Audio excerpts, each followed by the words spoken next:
কি ব্যাপার বল্টু দাদা, তুমি এখানে দাঁড়িয়ে আছো কেন? দেখছিলাম তুই কিভাবে পড়ছিস। পড়াশোনা করতে আমার খুব ভালো লাগে রে।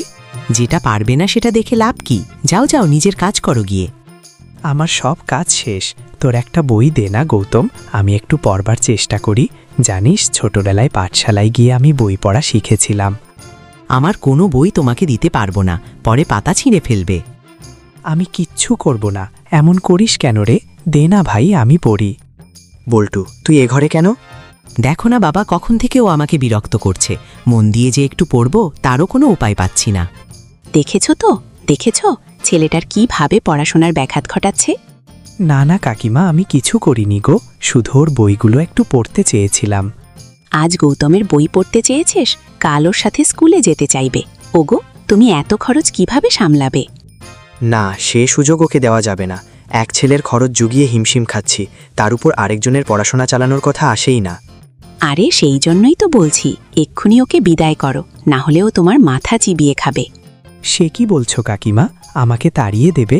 আমি যাব কোথায় তোমাদের ছেড়ে? কেন, তোর মামা বাড়ি আছে না, সেখানে গিয়ে ওঠ।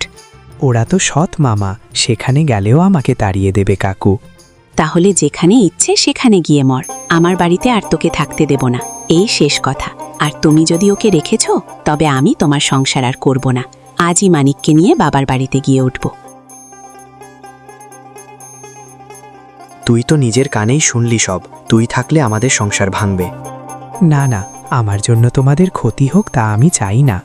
এই যা যা, তোর জিনিসপত্র গোছগাছ করে নে, বল্টু আজকে দিনের মধ্যে তোকে বাড়ি ছাড়তে হবে।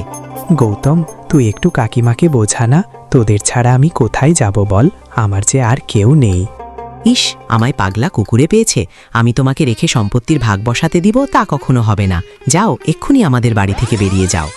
ঠিক আছে, আমি যাচ্ছি, তবুও তোরা সুখে থাকিস। আর কাকুকে বলিস তোদের প্রতি আমার কোনো অভিযোগ নেই, তিনি যেন ভালো থাকেন।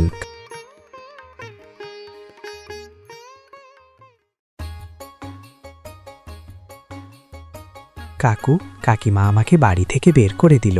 এখন আমি কোথায় গিয়ে আশ্রয় নেব? মামা বাড়িতেও তো যাওয়া যাবে না। কি করি এখন? এই নদীতে ঝাঁপ দেব নাকি? তাহলেই সব ঝামেলা শেষ হয়ে যায়। না না, কিছুতেই হেরে যাওয়া যাবে না। আমাকে বেঁচে থাকতে হবে, যেভাবেই হোক কোনোভাবে ঠিক থাকতে হবে। কিন্তু তার জন্য দরকার একটি নিরাপদ আশ্রয়। আমি আশ্রয় কোথায় পাব? আরে ওই তো একটা নৌকা দেখা যাচ্ছে, গিয়ে দেখি তো কে আছে ওখানে।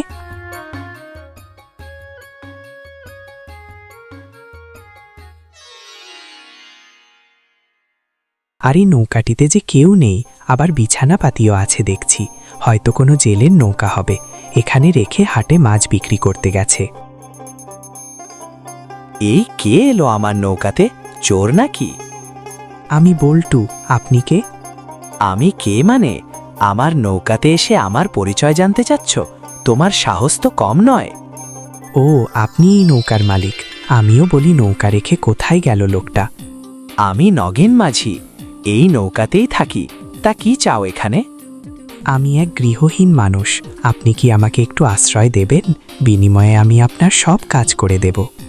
তুমি আমার ছেলের মতো বাছা, আশ্রয় যেহেতু চেয়েছ, তোমাকে আমি ফেলতে পারবো না গো। তা তোমার বাবা মা কেউ নেই? না, বাবা মাকে ছোটবেলায় হারিয়েছি। এক কাকার কাছে থেকেই মানুষ হয়েছি, কিন্তু তিনি আজকে আমাকে তাড়িয়ে দিয়েছেন। আহারে, তুমি তো খুবই দুঃখী মানুষ। তাহলে খুব কষ্ট পেয়েছ না? এই তিনকুলে আমারও কেউ নেই।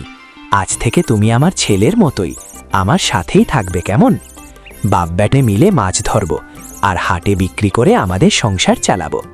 আপনি আমাকে বাঁচালেন বাবা, আপনার এই ঋণ আমি আজীবন মনে রাখব। এবার ওঠো, মুখ দেখে বোঝা যাচ্ছে কিছু খাওয়া হয়নি। আর খেয়ে দিয়ে আমরা ওপারে যাব। বিকেলবেলায় ওধারে অনেক মাছ পাওয়া যায়। তাই চলুন, আমারও খুব খিদে পেয়ে গেছে।